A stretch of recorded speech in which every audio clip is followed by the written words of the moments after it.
AdLib is the DSP-agnostic buying platform to scale your programmatic campaigns smarter, faster, and more profitably.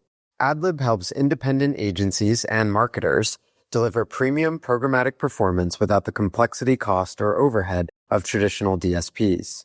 Their platform provides the tools, data, and automation to run enterprise-quality campaigns, from CTV and audio to geofencing and YouTube, all under one roof with zero trafficking headaches. Plus, they're not just a platform, they're your growth partner. The AdLib team helps you win new business, expand budgets, and deliver measurable ROI that keeps clients coming back. It's time to unlock programmatic. Join leading marketers worldwide who are using AdLib to deliver more campaigns with better results. Check out getadlib.com. Welcome to Open Market, a podcast about building companies in the advertising industry. I am Eric Franchi, and I am not joined by Joe Zappa. He is out this week, but I am joined by my friend Shane Shevlin, co-founder and CEO of Bedrock Platform, full disclosure, and Imperium portfolio company. Shane, how you doing? I'm doing great, Eric. Thank you. It's great to be with you. How you holding up? So you're a UK guy. You were in Miami earlier this week, and then where are you? You were in New York? I'm in New York now. Yes, we got back yesterday afternoon. A little frazzled, if I'm honest, Eric. What a few days! My goodness, what a few days! What an event, I'm a first-time possibler, so yeah, I was actually blown away by the event. It's just a fantastic event. It really is. Yeah, we're recording this on Friday, May 1st. Possible was earlier this week. I think we're all recovering. Let's get into the conversation here. So, quick intro about Shane. I'll do it for you. So, you were early DoubleClick Europe to Google, then a decade as a commercial lead at IPONWeb through the Criteo acquisition. So, you are an ad tech OG through and through. And then you launched Bedrock from London in early 2024. The thesis around Bedrock, and we'll get into this, especially in the context of what we want to talk about today, which is, this announcement you had that kind of took the industry by storm with Index Cloud, is strip the bloat out of the buy-side stack, rebuild it around precision, transparency, and speed. And basically, announcement that has everyone talking that I wanted to spend time getting into is Bedrock's bidder is the world's first containerized DSP running directly on Index Cloud. Did I have all that right? You have all that correct, Eric. Yes, you do. So, yeah, we've been blown away by the response from the announcement. We are the world's first DSP to be fully containerized inside sell-side infrastructure. What does that all mean? Well, containerization is nothing new. It's been around for a long time. Why has this not been done before is a good question. The answer lies somewhere between conflict of interest, competitive prevention, and just, I guess, the engineering lift actually required to containerize a full code base that represents, DSP is significant. So this was not a quick delivered project. We started planning this months out, probably back in October with the Index engineering team. They were amazing and really, really put themselves to the wheelhouse on this with us. Since the turn of the year, we've been kind of really leaning in and in-person sessions in New York with Ray and the team. There were moments along the way where I thought, you know what, this may not actually happen, right? There were complications. Things like pacing had to be done differently. So we had to kind of go back to the drawing board on a few of the core pieces of functionality from, our external instance of the bidder.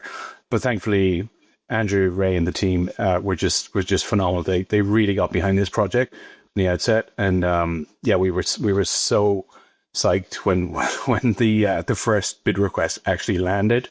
And we saw it come through, and I think Damien's quote, which Andrew loved it at the time, was when he saw that first impression come through, that first bid request come through, he was like, why did we ever design or build DSPs the other way? He immediately got it and saw, where this could take us. And by Andrew, you're referring to Andrew Fasale, the founder and CEO at Index Exchange, which is, the company that is behind Index Cloud. Here's what I'd like to do, Shane. I would like to do an explain it like I'm five explanation of containerization. I'm going to say it to you. You can blow me up and say, I don't have this correctly, but I figured we'd just kind of ground the audience in, kind of normal programmatic versus containerization. You game? Sure. All right. Normal programmatic. An SSP sees an impression, sends a signal across the internet to DSPs sitting in their own data centers, asking who wants to bid all in 100 milliseconds. The math only works if the SSP throttles. Basically, it picks and chooses which opportunities to send to what DSPs. The buy side only ever sees a slice then. So the result is like AI models on the buy side are making decisions on incomplete information and reach is kind of gated by infrastructure spend, not performance. Do I have all that correct? Or would you like to add anything? Correct so far. Okay. So what you and Index just did, you packaged the bidder into a container and dropped it inside Index's own infrastructure. So the bidder now lives next to the impressions instead of across the internet from them, which means no throttling, no traffic shaping. Model sees and scores everything in real time rather than just a slice. So if this all holds, it sort of breaks the link between infrastructure budget, which is, the big limiter, as I understand in programmatic, and like market access, and resets the cost curve of like programmatic buying. Am I correct on that? You are correct, Eric, but there's probably, I guess, a pre-qualification that's required here before you get into the good stuff of, savings and being more competitive in the auction and so on, which is at no point do Index kind of see inside our decision layer with this deployment. This is not a collaboration between us and Index for them to have a stake in how we decide media is bought or not bought or bid on. So that was super important to us, right? So containerization, its true value in that context is we handed over a fully containerized version of our application, which we developed for the bidder itself, which was, it's cryptographically signed. So the Index engineering team cannot see inside there. And we retain full control and independence over how we make decisions on whether we bid or not. I think that's a pretty important thing to just clarify. Got it. Okay. Makes perfect sense. So this is a very big announcement. I think has big implications. Before we get into all that stuff, why did you start a DSP?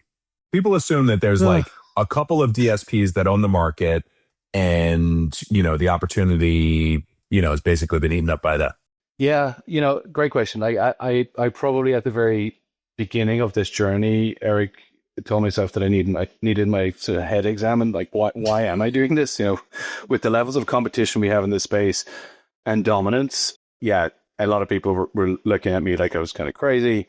The reality of the answer is the idea was born out of frustration. So towards the tail end of my time at IPONWeb, I worked a lot on the Media Grid product, which ended up becoming the Commerce Grid when they jumped across to Criteo. But the Media Grid was an interesting project to work on because it came online roughly in line with GDPR, but also this sort of fervency of the deprecation of the cookie. So we got to test like tons of different use cases around ID resolution, and so curation or deal-based trading as a mechanism to kind of filter traffic, shape traffic, create cohorts of audiences that were interesting to buyers. Really, really strong mechanics behind curation.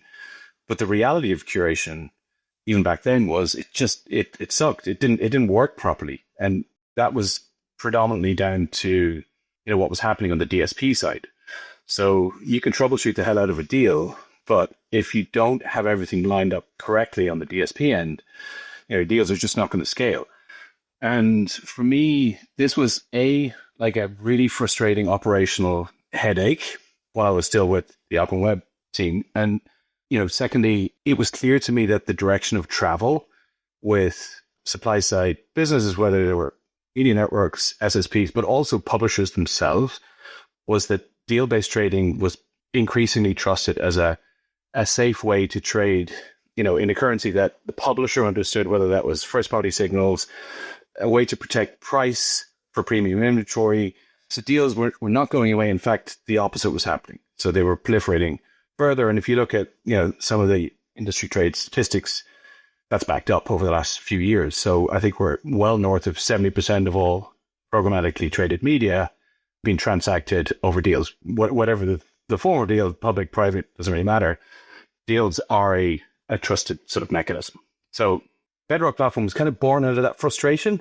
And, one of the cornerstones of our technology stack is make deals work better. Got it. So is the Index Cloud announcement, was this like what you were building towards? Or was this opportunity presented to you and it was like, oh, we're the company that's built for this and this was the obvious next moment for us? Like, how did this whole thing come together? I think it was kind of a natural meeting of minds. So Index actually only launched their marketplace not that long ago. They were probably a little bit late to the game. But the way they positioned it, I think, made a lot of sense to us.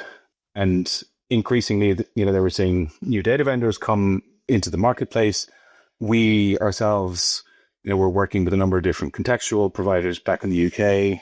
We're looking for new and interesting ways to kind of figure out how to present their data to enrich supply. And so sell-side decisioning to us kind of just, it makes sense. If whatever you're trying to do on the buy side is incomplete based on maybe just a limitation of the right data partner or scale or if you're on one of the larger traditional DSPs, again, traffic shaping, stuff that kind of creates loss around the signal that is valuable to you. So our view is you need good data to optimize. And so some data is good inside the DSP. More data is better.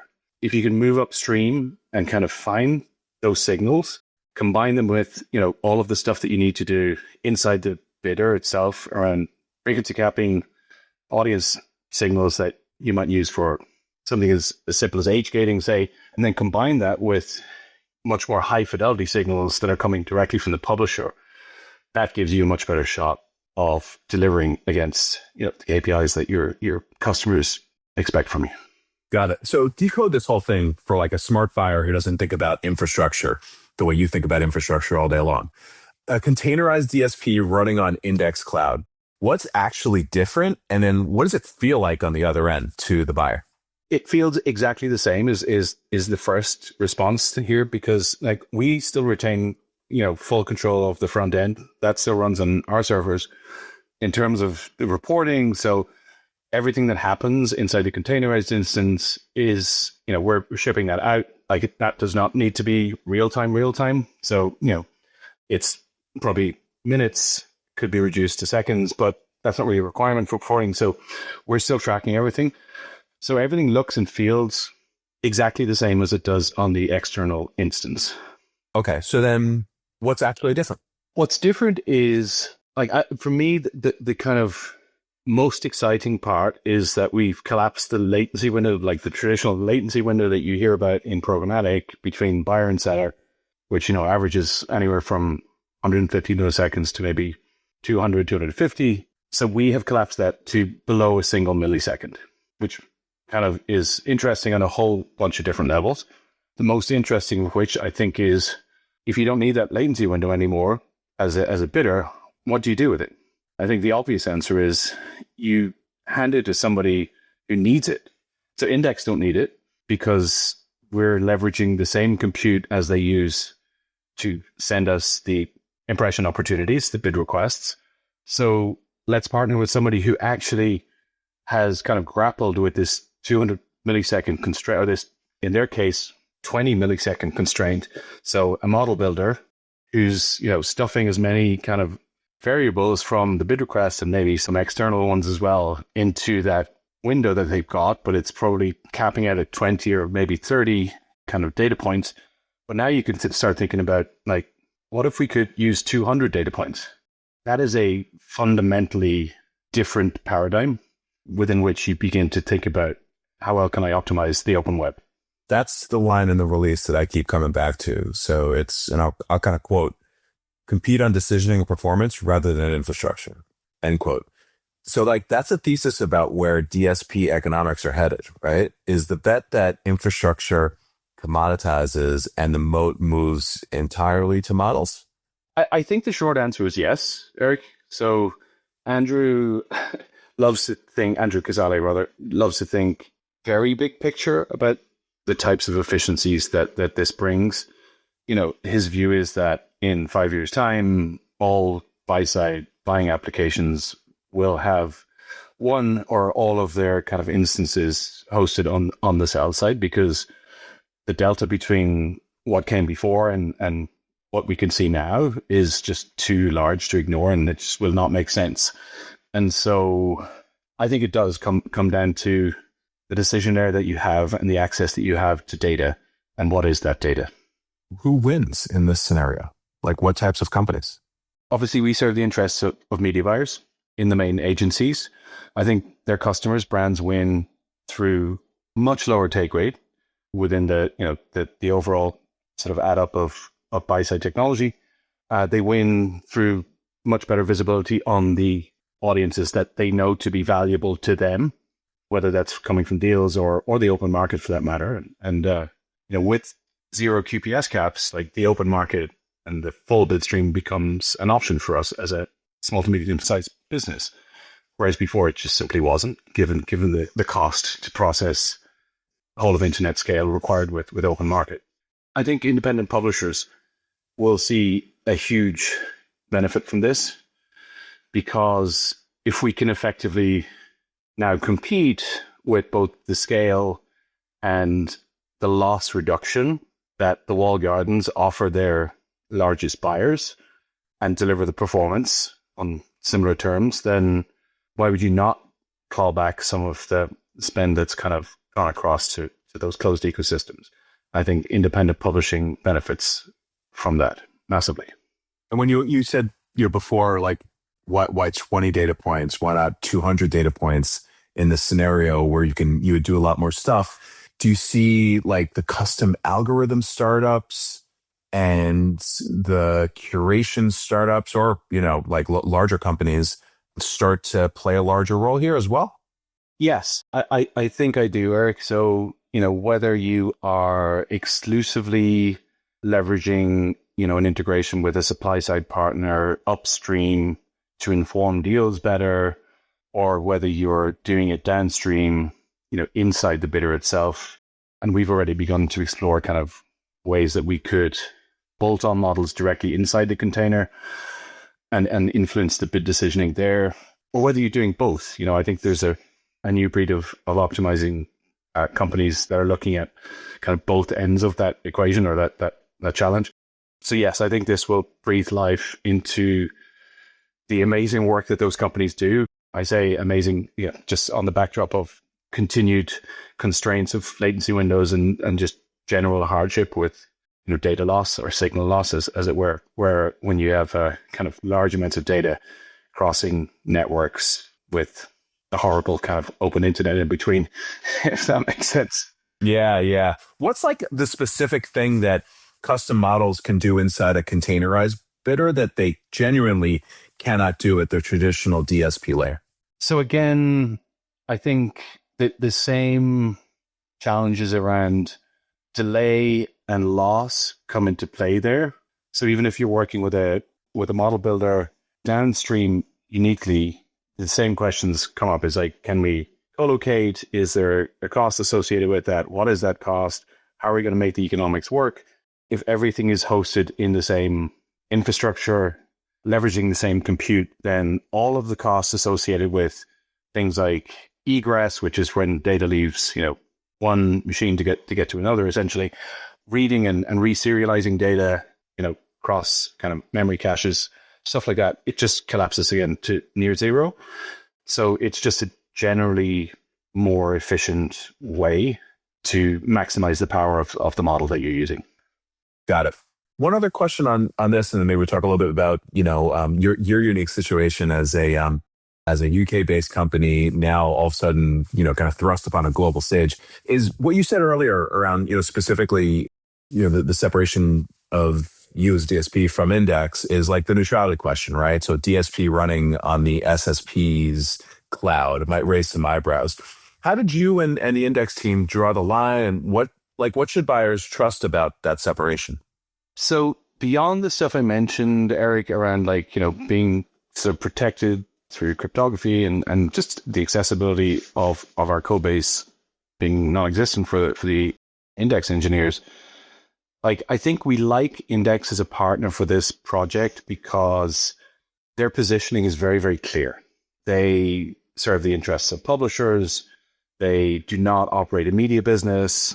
The commercial terms of their marketplace are very compelling and, again, non-dilutive really. And so they sort of position themselves as the Switzerland of the pipes of the infrastructure required to deliver scale. So they're, absolutely in the scale game compared maybe with some of the other smaller SSPs that exist, but they're uniquely in the scale game. So, I think after Google, across all formats, they're probably the second highest in terms of the scale that they deliver. And they are concerned with improving the efficiency of the ecosystem at large rather than, other ways to drive revenue that leverage the media that go through their pipes, if that makes sense. Absolutely. Okay, let's talk about Bedrock. So you've been deliberate about geography, and this takes us back to some of our conversations. We were talking about the investment. So UK, then France, then the US. I would say kind of carefully. Does this announcement again just it made such waves, and I'm sure you're getting crushed with inbound, force the US timeline some, or or are you staying disciplined and not chasing it? Well, I feel like I can give you a bit of an exclusive here, Eric. Yes, it absolutely does force our timeline in the US. All right, and by the way, listeners, I've been advocating for this. Go on, Shane. I mean, listen, it forces our timeline, Eric, because some of the inbounds that we've had are from people who are looking at this challenge stroke opportunity through the lens of like, what are my annualized savings on DSP fees, right? And if you are operating tens or hundreds of millions of dollars annually in media spend, then, this becomes extremely meaningful. So yes, I think we need to get our ducks in a row because we obviously are a UK-based business.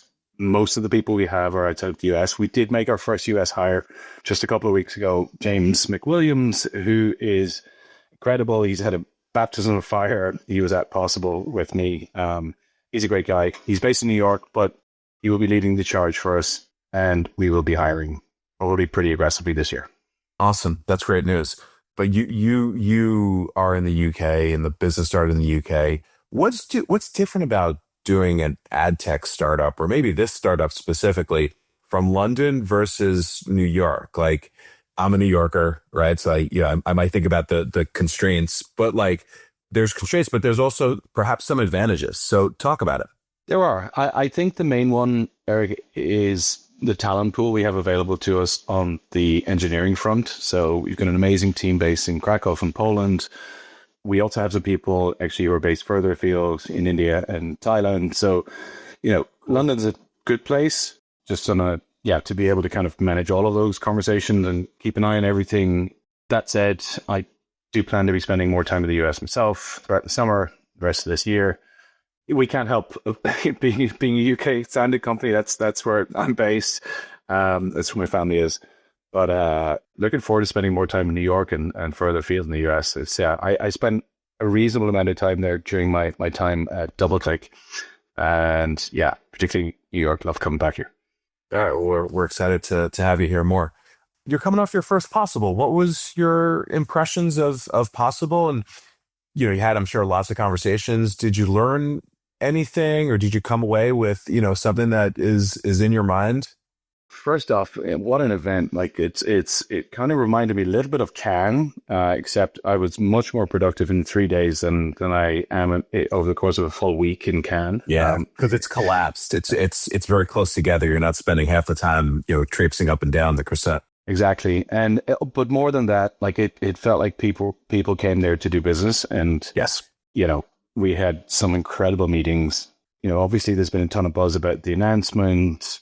We're meeting not just, sort of ICP kind of prospects, but actually tons of conversations with the supply side, with, supply oriented businesses that are looking at what this step change in, how we build infrastructure actually means for them, businesses that are buying their own supply, that are thinking about data distribution in new and interesting ways, either via their own stacks or through kind of trusted partners like Index. Just amazing. And my God, the follow-up list is very long. So I'm going to be busy next week. For sure. You're right. This announcement, what you're working on, it does feel like a step change. Does it change how you think about the trajectory of Bedrock over the next 1, 3, 5 years? It's too early for me to answer that question, Eric, this week. But yeah, I mean, what this gives us is a shot at real scale, right? Comparative scale to, holding groups working inside the traditional larger DSPs. That was the kind of key motivation for us in working with Index to deliver this project. And so now that we could do that, as you suggested earlier, everything comes back to where's the data? Can we access it or can our clients access it? And which models are we using to power innovation around that data? Okay. I won't push you on the 5-year plan then. Thank you. Shane, thank you. You've been very generous with your time. How can people get in touch with you to learn more about Bedrock? Well, they can visit us at bedrockplatform.com, or they can ping me directly, Shane at bedrockplatform.com, or they can speak with Austin, my co-founder, who's also been possible this week. She is our chief commercial officer, and reach out to either of us. We'll get something going. Awesome. Shane, thank you for spending some time. Hope everybody liked it, and we will see you next week, everybody. Bye-bye.